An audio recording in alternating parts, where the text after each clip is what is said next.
화장품법의 주요 내용이 무엇인지 이런 뉴스를 듣는다고 해서 불안해할 필요는 없습니다.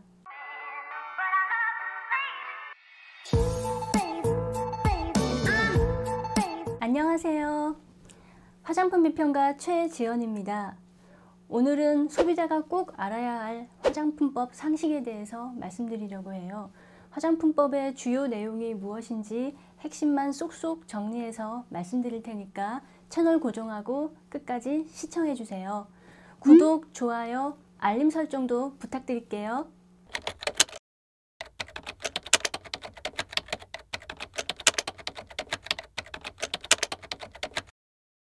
화장품법은 화장품의 제조, 유통, 광고, 판매, 수입, 수출 등에 대한 사항을 규제하기 위해 만든 법입니다.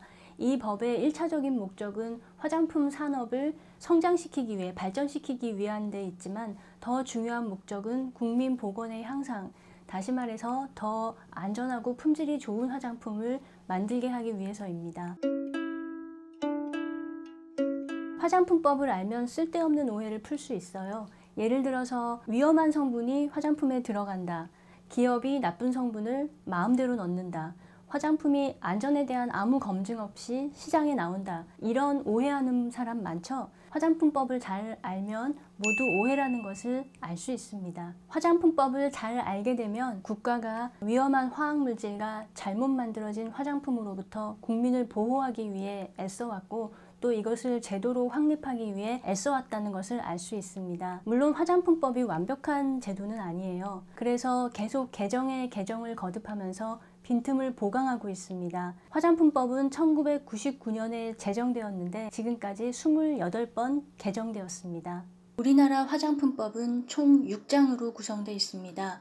이 중에서 우리가 주목해야 할 것은 2, 3, 4장 그리고 6장입니다. 2장은 화장품을 제조하고 유통하는 자가 지켜야 할 모든 사항을 규정하고 있습니다. 제조업자, 판매업자가 어떤 자격을 갖춰야 하는지, 어떤 시설을 갖춰야 하는지, 결격 사유는 무엇인지, 어떤 의무를 지켜야 하는지가 조목조목 정리되어 있습니다. 예를 들어서 기능성 화장품으로 인정받아 판매하기 위해 지켜야 하는 절차, 영유아 또는 어린이 화장품을 만들어 판매하기 위해 갖춰야 할 서류, 그리고 화장품의 안전한 제조와 유통을 위해 영업자가 갖춰야 할 의무 등을 규정하고 있습니다. 3장은 소비자가 가장 관심을 가질 만한 내용을 담고 있습니다. 바로 화장품의 취급에 대한 규정입니다. 이것을 잘 읽어보면 화장품은 기업이 마음대로 만들어내는 것이 아니라 법의 규제 안에서 사용해서는 안 되는 성분이 있고 사용 함량이 제한된 성분이 있다는 것을 알 수 있습니다. 특히 보존제, 색소, 자외선 차단 성분은 식약처장이 고시한 원료 이외에는 사용할 수 없습니다. 제품의 포장에 반드시 표시해야 하는 내용, 부당한 표시 광고 행위, 광고 내용의 실증 의무에 대해서도 규정하고 있습니다. 또 보존제, 색소, 자외선 차단 성분처럼 사용 기준이 정해진 원료에 대해서는 식약처장이 정기적으로 안전성을 검토해야 하고 그 결과에 따라 사용 기준을 변경할 수 있다는 조항도 있습니다. 4장은 감독에 대한 규정입니다. 이 장은 화장품 산업을 감독하는 식품의약품안전처의 권한에 대해 규정하고 있습니다. 이에 따르면 식약처는 언제든 필요하다고 판단할 때는 화장품 제조사나 판매사에 필요한 자료를 제출하도록 명령할 권한이 있습니다. 또 화장품 제조시설이나 창고, 판매 장소 등에 출입하며 감사를 벌일 권한을 갖고 있습니다. 제조시설의 보강이나 사용 금지를 명령할 수 있고 제품의 회수와 폐기 명령, 영업 정지, 취소 명령, 과징금 처분을 내릴 권한도 갖고 있습니다. 6장은 화장품 제조업자나 판매업자가 화장품법을 위반했을 때 어떤 처벌을 받는지 상세히 규정하고 있습니다. 예를 들어서 기능성 화장품 심사에 관한 규정을 지키지 않았거나 실증 자료 없이 화장품의 효과를 주장하거나 천연 화장품 인증에 관한 규정을 지키지 않은 채 천연 화장품이라고 인증 표시를 하면은 3천만 원 이하의 벌금이나 3년 이하의 징역에 처해집니다. 이 밖에도 어떤 조항을 위반했을 때 어떤 처벌을 내리는지 자세히 규정하고 있습니다. 이제 아시겠죠? 화장품법은 화장품의 제조에서 수입, 유통, 판매, 광고에 이르기까지 화장품 회사들이 지켜야 할 모든 것을 잘 규정해 놓았고 그것을 어겼을 때의 처벌까지 잘 마련해 놓았습니다. 화장품의 안전에 대해 막연한 불안감을 갖고 있었다면 우리나라에서 유통되는 모든 화장품은 화장품법에 의해 안전하게 관리되고 있다는 것을 꼭 기억하길 바랍니다. 지금까지 말씀드린 건 화장품법에 대해서였고요. 이제 그 아래에 있는 하위법 중에 우리가 꼭 알아두어야 할 행정규칙 하나를 소개할게요. 화장품법 아래에는 그 하위법으로 화장품법 시행령과 시행규칙이 있습니다. 그리고 그 아래에는 여러 가지 행정규칙이 있어요. 행정규칙이란 행정주체가 제정한 규정을 뜻하는 것으로 법규는 아니지만 꼭 지켜야 할 행정명령에 해당합니다. 화장품법에서는 주로 식약처가 화장품 제조업자와 판매업자를 상대로 고시한 규정을 뜻합니다. 화장품법에는 총 24개의 행정규칙이 있습니다. 그 중에서 여러분에게 꼭 알려드리고 싶은 행정규칙은 바로 화장품법의 하이라이트인 화장품 안전기준 등에 관한 규정입니다.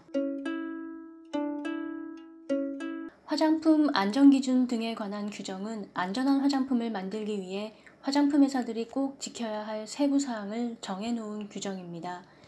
이 규정은 화장품에 사용할 수 없는 원료를 지정하였고 사용상의 제한이 필요한 원료에 대해 그 사용 기준을 정하고 있습니다. 그리고 유통화장품 안전관리 기준을 정하고 있습니다.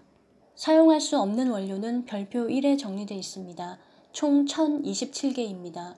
화장품 회사들은 이 리스트에 적혀있는 원료는 절대로 사용해서는 안 됩니다. 사용 제한이 필요한 원료는 별표 2에 정리되어 있습니다. 보존제, 자외선 차단 성분, 연모제 등 총 203개의 원료가 여기에 해당합니다. 화장품 회사들은 여기에 적혀있는 사용 기준을 반드시 지켜야 하며 이 성분들 이외의 다른 보존제나 자외선 차단 성분, 연모제를 사용할 수 없습니다. 유통화장품 안전관리 기준도 상세히 규정되어 있습니다. 이것은 시장에서 유통되고 있는 화장품이 반드시 갖춰야 할 기준을 규정한 것입니다. 이에 따르면 납, 니켈, 비소, 수은, 안티몬 등의 중금속은 정해진 검출 기준을 초과해서는 안 됩니다. 또 디옥산, 포름알데하이드, 프탈레이트류도 검출 기준을 초과해서는 안 됩니다. 그리고 미생물 한도도 품목에 따라 초과해서는 안 되는 양을 정해 놓았습니다. 이 기준에 따라 시중에 유통되는 모든 화장품은 품질 검사를 해야 합니다. 품질 검사는 시험 기관에 위탁을 하거나 혹은 제조업자가 자가 검사를 할 수 있는데요. 어느 쪽을 선택하든 반드시 품질 검사를 해서 그 서류를 보관하고 있어야 합니다. 만약 서류를 갖춰놓지 않았다가 적발되면 과태료를 내야 합니다. 시중에서 우리가 구입하는 화장품은 이러한 품질 검사에 합격한 제품이라는 것을 많은 사람들이 알았으면 합니다. 물론 가끔 뉴스에서 미생물 검출 한도가 초과된 제품, 중금속 검출 한도를 초과한 제품이 적발되었다는 뉴스를 듣곤 하죠. 사람들은 이런 뉴스를 들으면 많이 걱정을 하는데 그럴 필요가 없습니다.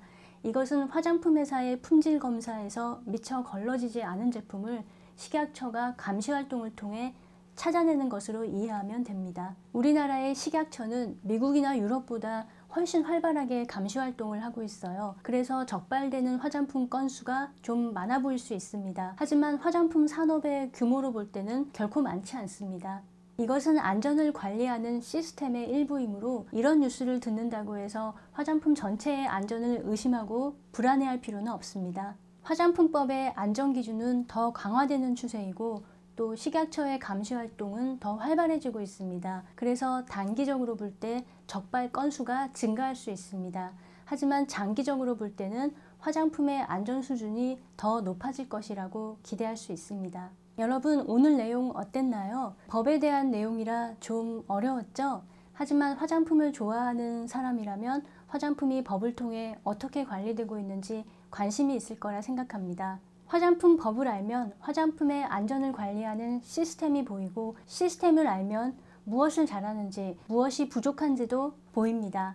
앞으로도 이런 내용 종종 준비해 볼게요. 구독, 좋아요, 알림 설정 부탁드릴게요. 안녕.